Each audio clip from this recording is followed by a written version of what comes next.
ಹಣ ಜಾಸ್ತಿ ಇದ್ದವರು ವಿದೇಶ ಪ್ರವಾಸಕ್ಕೆ ಹೋಗ್ತಾರೆ, ಬೇಜಾರಾದಾಗ ಶಾಸಕರು ವಿದೇಶ ಪ್ರವಾಸಕ್ಕೆ ಹೋಗ್ತಾರೆ. ಆದರೆ ನಮ್ಮ ಬಳಿ ಜನರಿರ್ತಾರೆ, ನಮಗೆ ಬೇಜಾರಾಗೋದಿಲ್ಲ.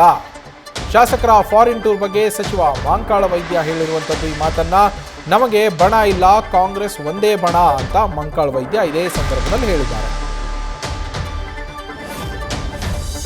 ಯಾವ ಬಣನೇ ಇಲ್ಲ, ಎಲ್ಲ ವಿದೇಶಿ ಪ್ರವಾಸಕ್ಕೆ ಹೋಗ್ತಾ ಇದ್ದಾರೆ ಶಾಸಕರು. ವಿದೇಶಿ ಪ್ರವಾಸಕ್ಕೆ ಏನು ಬೇಜಾರಾದಗಳಿಗೆ ಹೋಗ್ತಾರೆ, ಇಲ್ಲಾಂದ್ರೆ ನಮಗೆಲ್ಲ ಬೇಜಾರು ಅನ್ನೋದು ಇರೋದಿಲ್ಲ. ಯಾಕೆಂದ್ರೆ ನಮ್ಮ ಸಂಗಡ ಜನ ಇರ್ತಾರಲ್ಲ, ನಮಗೆ ಬೇಜಾರು ಇರೋದಿಲ್ಲ. ಜನ ಯಾರಿಗೆ ಅವಶ್ಯಕತೆ ಇರೋದಿಲ್ಲ, ಜನರ ಮೇಲೆ ಪ್ರೀತಿ ಇರೋದಿಲ್ಲ, ಅಥವಾ ಹಣ ಜಾಸ್ತಿ ಇದ್ದರೆ ಹೋಗ್ತಾರೆ. ಅಂಥವ್ರಿಗೆ ಎಂತ ಮಾಡ್ಲಿಕ್ಕಾಗ್ತದೆ? ನಮ್ಮ ಹತ್ರ ಇಲ್ಲಿ ಕ್ಷೇತ್ರದ ಜನಕ್ಕೆ, ಪಾಪ ಬಡವರಿಗೆ, ಆರಾಮಿಲ್ಲದವರಿಗೆ, ಮನೆ ಬಿದ್ದೋದವರಿಗೆ, ಅವ್ರಿಗೆ ಕೊಡಲಿಕ್ಕೆ ನಮ್ಮ ಹತ್ರ ಹಣ ಸಾಕಾಗೋದಿಲ್ಲ. ಹಾಗಾಗಿ ನಾವು ಹೋಗೋದಿಲ್ಲ, ನಾವು ಯಾವಾಗೂ ಓದೋದಿಲ್ಲ. ನನ್ನ ಮಗಳಿತ್ತು 4 ವರ್ಷಕ್ಕೆ. ಮೊನ್ನೆ ನನ್ನ ಮಗಳು ನೋಡ್ಕೊಂಡು ಬರಲಿಕ್ಕೆ US ಹೋಗಿದ್ದೆ. ಅದು 15 ದಿನ ಅಂದೇಳಿ ಹೋಗಿದ್ದೆ. ನಾನು 6 ದಿನದಲ್ಲಿ ವಾಪಸ್ ಬಂದಿದ್ದೆ. ಅರ್ಥ ಆಯ್ತು? ನಮ್ದು ಯಾವುದು ಟೂರ್ ಇಲ್ಲ, ಯಾವ ಬಣನೂ ಇಲ್ಲ, ಒಂದೇ ಕಾಂಗ್ರೆಸ್ ಬಣ. ನಮ್ಮ ಪ್ರತಿನಿಧಿ ಹರೀಶ್ ಲೈವ್ನಲ್ಲಿ ಜಾಯ್ನ್ ಆಗಿದ್ದಾರೆ. ಹರೀಶ್, ಎಲ್ಲರೂ ಹೇಳೋದು ನಮ್ಮಲ್ಲಿ ಬಣ ಇಲ್ಲ, ನಮ್ಮದು ಒಂದೇ ಬಣ, ಕಾಂಗ್ರೆಸ್ ಬಣ ಅಂತೇಳಿ. ಆದರೆ ಅವರ ಮಾತಲ್ಲಿನೇ ಟಾಂಟ್ ಕೊಡ್ತಾ ಹೋಗುವಂಥದ್ದು ಈಗ ಗಮನಿಸ್ತಾ ಇದ್ವಿ. ಗಣಿಗ ರವಿಕುಮಾರ್ ಅವರು ಹೇಳ್ತಾ ಇದ್ರು, ಹೈಕಮಾಂಡ್ ಫುಲ್ ಸ್ಟಾಪ್ ಇಡದೇ ಇದ್ರೆ ಈ ಥರದ ಫಾರಿನ್ ಟ್ರಿಪ್ಗಳು ನಡೀತಾನೆ ಇರ್ತವೆ ಅಂತೇಳಿ. ಮತ್ತೊಂದು ಕಡೆಗೆ HC ಬಾಲಕೃಷ್ಣ ಅವರು ಹೇಳ್ತಾ ಇದ್ರು, ಹೋಗ್ಲಿ ಬಿಡಿ, ಹೋಗಿ ಮಜಾ ಮಾಡ್ಕೊಂಬರ್ಲಿ, ನಮಗೆ ನಮ್ಮ ಕ್ಷೇತ್ರದಲ್ಲಿ ಕೆಲಸ ಇದೆ ಅಂತೇಳಿ. ಮಂಕಾಳ ವೈದ್ಯ ಅವರು ಹೇಳ್ತಾ ಇದ್ರು, ದುಡ್ಡಿದ್ದವ್ರು ಹೋಗ್ತಾರೆ, ನಮಗೆ ಜನ ಬೇಕು, ಜನರ ಜೊತೆ ಕೆಲಸ ಇದೆ ನಮಗೆ, ನಾವು ಇಲ್ಲಿರ್ತೀವಿ ಅಂತೇಳಿ. ಇದನ್ನೆಲ್ಲ ಗಮನಿಸ್ತಾ ಇದ್ರೆ ಬಣ ಇಲ್ಲ ಅಂತಾನೆ ಬಣ ಇರುವಂಥದ್ದು. ಹಾಗೆ ಆ ಬಣಗಳಿಂದ ನಮ್ಮ ನಾಯಕನೇ CM ಆಗಿರಬೇಕು ಅಂತೇಳಿ, ನಮ್ಮ ನಾಯಕನನ್ನ CM ಮಾಡಬೇಕು ಅಂತೇಳಿ ಒತ್ತಡ ಹಾಕ್ತಾ ಇರುವಂಥದ್ದು, ಪರೋಕ್ಷವಾಗಿ ಪ್ರತ್ಯಕ್ಷವಾಗಿ ಎಲ್ಲ ರೀತಿಯಲ್ಲೂ ಒತ್ತಡವನ್ನು ಹಾಕ್ತಾ ಇರುವಂಥದ್ದು ತುಂಬ ಸ್ಪಷ್ಟವಾಗಿ ಗೋಚರಿಸ್ತಾ ಇದೆ. ಯಾವ ರೀತಿ ವಿಶ್ಲೇಷಣೆ ಮಾಡ್ಬೋದು ಇದನ್ನ ಹರೀಶ್? ನವೀನ್, ಬಹಳ ಮುಖ್ಯವಾಗಿರುವಂಥದ್ದು CM ಸಿದ್ದರಾಮಯ್ಯ ಅವರ ಪುತ್ರ ಯತೀಂದ್ರ ಸಿದ್ದರಾಮಯ್ಯ ಅವರ ಹೇಳಿಕೆಯ ಕಿಡಿ ಈಗ ಕಾಂಗ್ರೆಸ್ ಮನೆಯಲ್ಲಿ ಜ್ವಾಲೆಯ ಸ್ವರೂಪವನ್ನು ಕೂಡ ಪಡ್ಕೊಂಡಿದೆ. ಬಹಳ ಮುಖ್ಯವಾಗಿ ಶಾಸಕರ ಫಾರಿನ್ ಟೂರ್ ಸಂಬಂಧಪಟ್ಟಂಗೆ ಒಂದಷ್ಟು ಪರವಿರೋಧದ ಚರ್ಚೆಗಳು ಕೂಡ ಈಗ ದೊಡ್ಡ ಮಟ್ಟದಲ್ಲಿ ನಡೀತಾ ಇದೆ. ಅದರಲ್ಲೂ ಕೂಡ DCM DK ಶಿವಕುಮಾರ್ ಅವರ ಬಣದ ಶಾಸಕರು ತೀವ್ರ ಆಕ್ರೋಶವನ್ನು ಕೂಡ ವ್ಯಕ್ತಪಡಿಸ್ತಾ ಇದ್ದಾರೆ.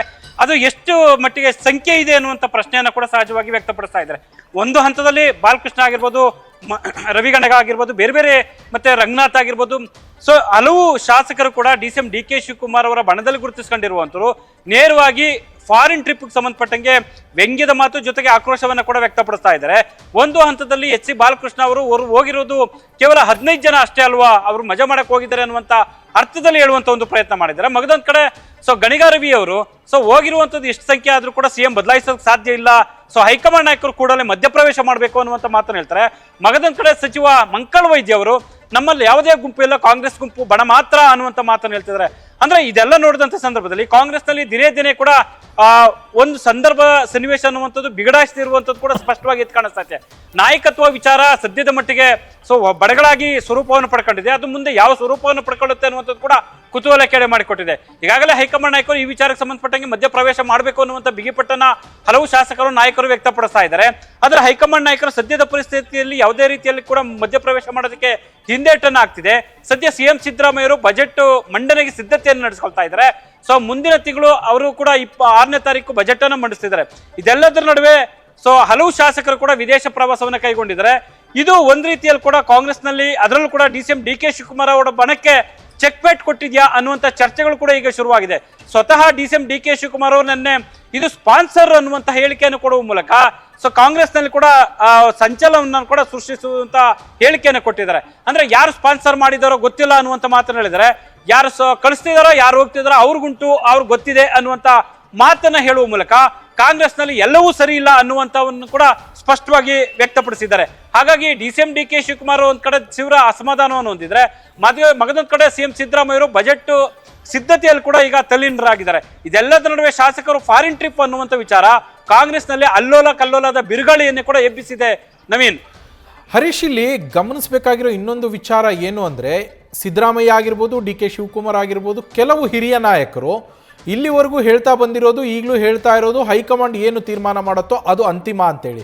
ಆದರೆ ಬಣದಲ್ಲಿರುವಂತಹ ಕೆಲ ನಾಯಕರ ಹೇಳಿಕೆಗಳನ್ನು ಈಗ ನೋಡ್ತಾ ಇದ್ರೆ ಎಲ್ಲೋ ಅವರಿಗೆ ಹೈಕಮಾಂಡ್ ಈ ನಿಧಾನಗತಿಯನ್ನು ಅಥವಾ ಕಾದು ನೋಡುವ ತಂತ್ರವನ್ನ ಅಥವಾ ಡಿಲೇ ಮಾಡುವಂತಹ ಏನು ಪ್ರಕ್ರಿಯೆ ಮಾಡ್ತಾ ಇದೆ, ಇದರಿಂದ ಬೇಸತ್ತು ಈಗ ಡೈರೆಕ್ಟ್ ಆಗಿ ಹೈಕಮಾಂಡ್ ವಿರುದ್ಧವೇ ಅವರ ಅಸಮಾಧಾನ ತಿರುಗ್ತಾ ಇದೆಯಾ ಅಂತ.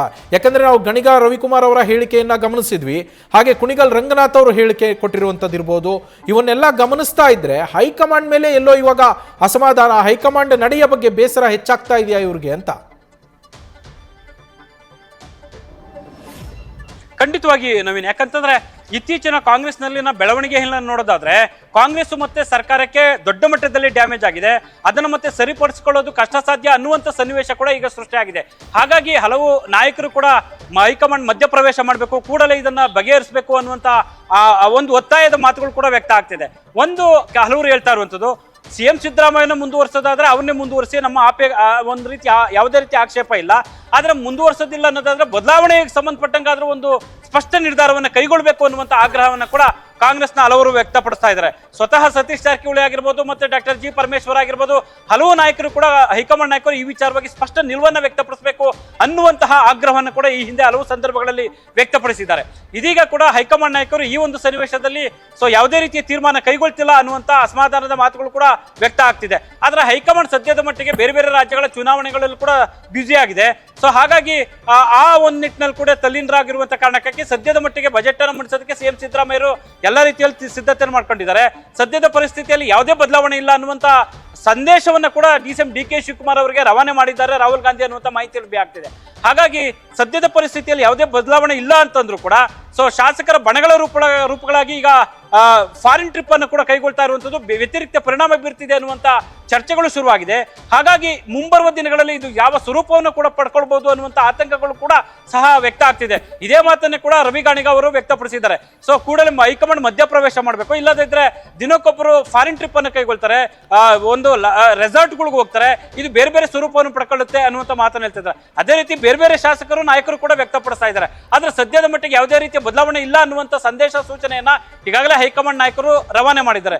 ಇದೆಲ್ಲದರ ನಡುವೆ ಡಿಸಿಎಂ ಡಿ.ಕೆ. ಶಿವಕುಮಾರ್ ಅವರು ಬಿಗಿಪಟ್ಟನ್ನ ಸಡಿಲಿಸದೆ ಈಗ ಪಟ್ಟುಗಳನ್ನ ಪ್ರಯೋಗ ಮಾಡ್ತಿದ್ದಾರೆ, ತಮ್ಮದೇ ಆದಂತಹ ತಂತ್ರಗಾರಿಕೆಗಳನ್ನ ಪ್ರಯೋಗ ಮಾಡ್ತಿದ್ದಾರೆ. ಒತ್ತಡವನ್ನು ಹಾಕುವಂತ ಒಂದು ಪ್ರಯತ್ನ ಮಾಡ್ತಾ ಇದ್ದಾರೆ. ಅಂದ್ರೆ ಸದ್ಯದ ಸನ್ನಿವೇಶದಲ್ಲಿ ಹೆಚ್ಚು ಒತ್ತಡ ಹಾಕಿದಷ್ಟು ಮುಂಬರುವ ದಿನಗಳಲ್ಲಿ ಅನಾಯಾಸವಾಗಿ ಕೂಡ ಅದನ್ನು ಅಧಿಕಾರವನ್ನು ಗಿಟ್ಟಿಸಿಕೊಳ್ಳಬಹುದು ಅನ್ನುವಂಥ ಲೆಕ್ಕಾಚಾರದ ಭಾಗವಾಗಿ ಡಿಸಿಎಂ ಡಿ.ಕೆ. ಶಿವಕುಮಾರ್ ಅವರು ತಮ್ಮದೇ ಆದಂತಹ ಪಟ್ಟುಗಳನ್ನ ಕೂಡ ಪ್ರಯೋಗ ಮಾಡ್ತಿದ್ದಾರೆ.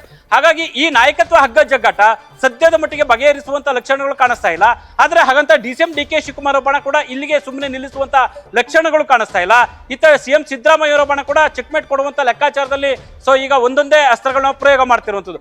ಈ ತಂತ್ರ ಪ್ರತಿತಂತ್ರದ ಭಾಗವಾಗಿ ಕಾಂಗ್ರೆಸ್ನಲ್ಲಿ ಒಡೆದ ಮನೆಯಾಗಿ ರೂಪ ಪಡುವಂತ ಸಾಧ್ಯತೆಗಳು ದಟ್ಟವಾಗಿರುವಂತದ್ದು. ನವೀನ್, ಥ್ಯಾಂಕ್ ಯು ಹರೀಶ್ ಡೀಟೇಲ್ಸ್ಗೆ. ನ್ಯೂಸ್ ಫಸ್ಟ್ ನಿರ್ಭೀತಿಯಿಂದ ನಿಮ್ಮ ಪರವಾಗಿ.